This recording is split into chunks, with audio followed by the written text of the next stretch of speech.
Hi అండి, అందరికి నమస్తే. Welcome back to my channel. ఈ రోజు మనం చేయబోయే రెసిపీ పిల్లలకు పెద్దలకు ఎంతగానో నచ్చే ఆలు పరాటా. ఈ ఆలు పరాటాని బ్రేక్ఫాస్ట్ లోకి, లంచ్ లోకి, డిన్నర్ లోకి ఎప్పుడైనా తీసుకోవచ్చండి. అండ్ దీని ప్రిపరేషన్ కూడా చాలా సులువుగా ఉంటుందండి. సో లేట్ చేయకుండా వీడియో స్టార్ట్ చేద్దాం. ముందుగా ఒక మిక్సింగ్ బౌల్లోకి 1 కప్పు గోధుమ పిండి తీసుకోవాలి. ఇందులో 1/2 టీ స్పూన్ చక్కెర, కొద్దిగా ఉప్పు, కొద్దిగా నూనె, వీటన్నిటిని ఒకసారి బాగా కలుపుకోవాలి.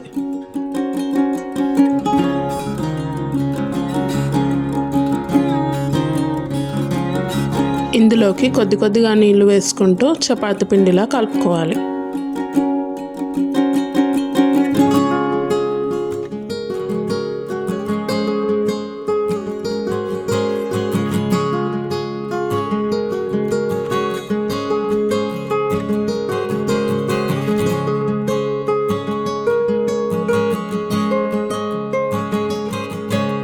ఇప్పుడు దీన్ని ఒక 10 నుంచి 20 నిమిషాల పాటు పక్కకు పెట్టుకోవాలి. ఇప్పుడు ఒక బౌల్లో ఉడికించి స్మాష్ చేసి పెట్టుకున్న ఆలుని వేసుకోవాలి. ఇప్పుడు దీనిలోకి 1/2 టీ స్పూన్ కారం, రుచికి సరిపడా ఉప్పు, 1/2 టీ స్పూన్ అల్లం వెల్లుల్లి పేస్ట్, చిటికెడు పసుపు, 1/2 teaspoon chaat masala, 1/2 teaspoon ధనియాల పొడి, 1/2 టీ స్పూన్ జీలకర్ర పొడి,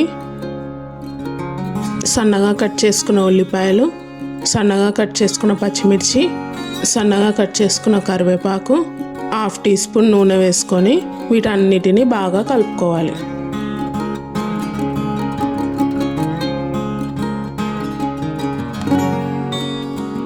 ఈ విధంగా అన్ని కలిసేలా కలుపుకోవాలి.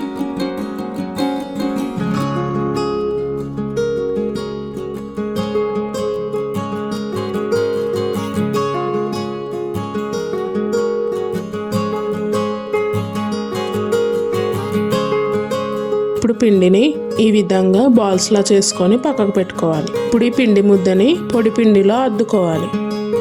ఇప్పుడు దీన్ని ఈ విధంగా ఒత్తుకోవాలి.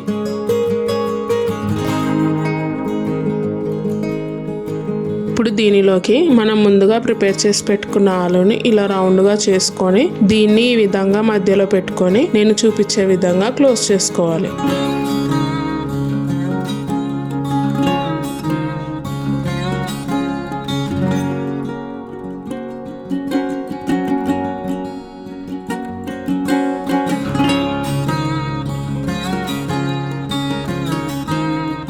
చివర్లో పిండి ఇలా వచ్చినట్లయితే ఈ విధంగా తీసేసుకోవాలి. ఇప్పుడు దీన్ని కొద్దిగా పొడి పిండి చల్లుకుంటూ నెమ్మదిగా ఒత్తుకోవాలి. దీన్ని ఇలా రోల్ చేసుకునేటప్పుడు చాలా లైట్గా రోల్ చేసుకోవాలి. మరి గట్టిగా ప్రెస్ చేయడం వల్ల ఆలు స్టఫింగ్ అనేది బయటకు వచ్చేస్తుంది. కాబట్టి దీన్ని మెల్లమెల్లగా లైట్గా ప్రెస్ చేస్తూ ఇలా గుండ్రంగా ఒత్తుకోవాలి.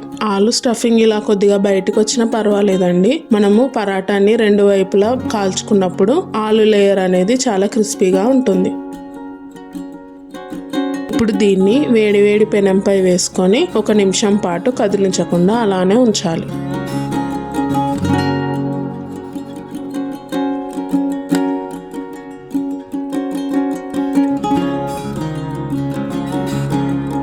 ఇప్పుడు దీన్ని మరోవైపు తిప్పుకొని కొద్దిగా నెయ్యి వేసుకుంటూ 2 వైపులా మంచి కలర్ వచ్చే వరకు కాల్చుకోవాలి. పరోటా అనేది మాడిపోకూడదండి. మీడియం ఫ్లేమ్ లో పెట్టుకొని 2 వైపులా మంచి కలర్ వచ్చే వరకు కాల్చుకోవాలి.